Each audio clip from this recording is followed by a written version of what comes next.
and snakes, and that was even before she went to the jungle.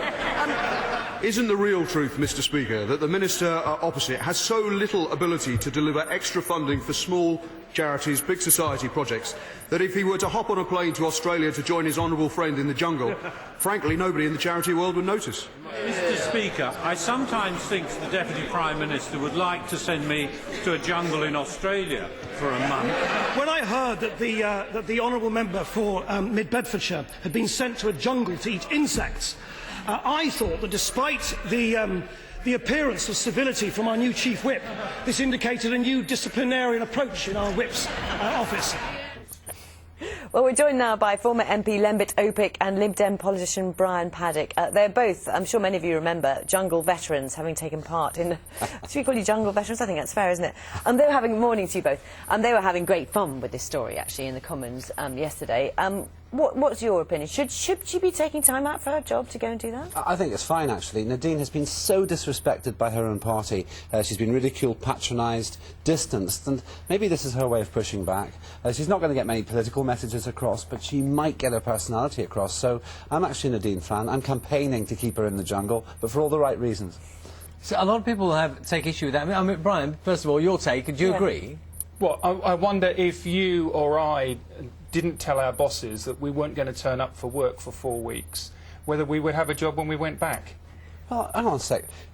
If an MP doesn't work, say, every Sunday, that's 52 days a year. Lower profile way of not working 52 days a year, but that's perfectly legitimate. She didn't even tell her boss. She didn't even tell her boss that she was going to be absent. Well, you know the contract. You're not allowed to talk about this. You don't actually get to do the programme if you go and shout about it before the show. The unwritten contract, perhaps, that she has with her constituents. OK, well, I don't know the people that she told and that she didn't tell, but this is the bottom line here. Everybody who's been an MP knows a lot of the work's done by the staff. There's a bit of a risk. If something big kicks off in the constituency, then she's going to pay for that. But otherwise, what about an MP who takes 5 weeks off in the summer? They're not available either. So I think once again this is pariahing Nadine. I actually designed training courses, and one's called Managing Mavericks. Maybe David Cameron and the Whip should go on to that course and understand that by pushing people like Nadine out, especially if they do well in the programme, they're actually making it look like their favoured daughters in the Conservative Party aren't welcome in the party. So Brian, Lembit's case and Nadine Dorries' case is that if she's out there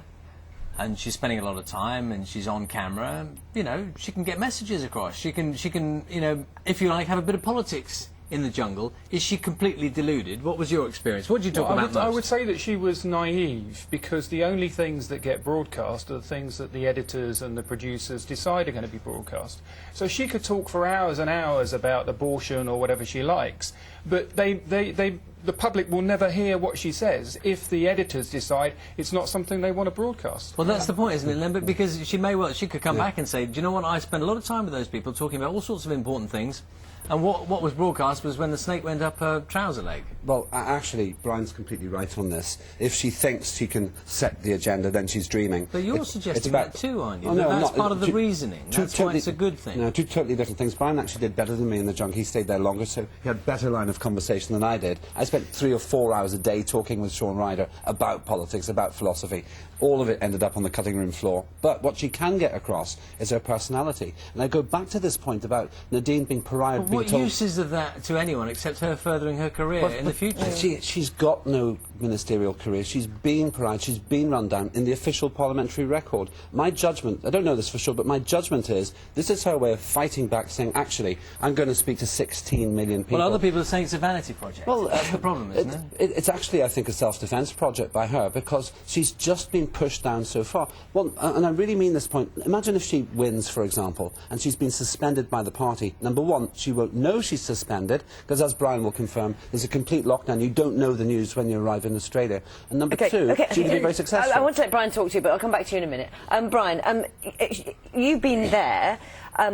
Did you, I mean, presumably it changed everything to do with your public profile. Is that in any way useful for a politician? Is it going to be useful for her when she comes back? The difficulty is that you talk to a psychiatrist before you go on to make sure you're not going to murder somebody when you're in there. And she said to me, look, if you think you're going to go on there and be yourself, it's a completely artificial situation. Yeah.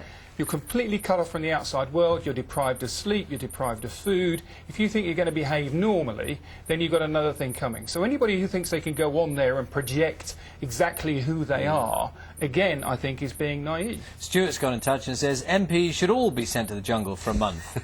No one would notice they'd gone. I do. Well, you said that yourself. You said Lembit said you admitted you don't need. You said that the politicians aren't needed because the work's done by other people. Well, yeah, they're needed a bit. The gamble is if something really big happens in her constituency, but if it's a normal work-a-day month, then she might get away with it. But to her constituents, and actually to your viewers, I'd say this: are we really saying there's no space for mavericks like this in Parliament? And secondly, what if she does connect with the 16 million people? That's 5 times more people than often watch Question Time. Then she might actually help to rehabilitate the image of politicians in this country. Brian, if she stays in, it might well be that the public is just trying to make things more difficult for everyone. Do you know what I mean? There's going to be that element to it now, isn't it? Because it's easy for her, in a way, politically, to come back quicker, but the voting public might say, no, let's keep her there, so it gets more awkward.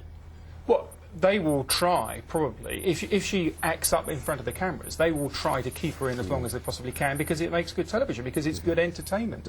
And what people don't realise is even if you get evicted, you get voted off the programme, you're expected to stay there right to the end anyway. She can't she ain't come back coming anyway. back for another 4 weeks. Yeah. Well, thank you both. Very interesting. I'm sure we'll get lots of response. We've had lots of emails already. Brian Paddick, Lembit Opik, thank you both. Always a pleasure. Thank you.